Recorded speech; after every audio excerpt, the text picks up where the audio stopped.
ایسا امام کو چھوڑ کر اس امام کے پیچھے چلتے ہو جس کی حفاظت کا ذمہ رب نے نہیں لیا،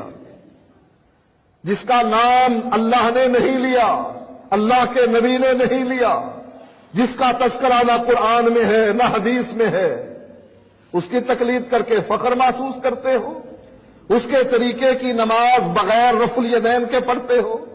اپنی نیکیاں ضائع کرتے ہو اور سمجھتے ہو کہ ہم حق پر ہیں، ہدایت پر ہیں، صراط مستقیم پر ہیں۔ لوگوں غلط فہمی کو دور کر لو، لوگوں کی طرف، مولویوں کی طرف نہ دیکھو، اپنی عقل سے سوچو اللہ نے تمہیں یہ عقل دی، بہتر کون ہے اور کمتر کون ہے، نبی کون ہے، امتی کون ہے، جس کا تذکرہ قرآن میں ہے وہ کون ہے، اور جس کے تذکرے سے قرآن و حدیث خاموش ہے وہ کون ہے، اس کو لو جو بہتر ہے اور کمتر کو چھوڑ دو۔ آخر دعوانا الحمد۔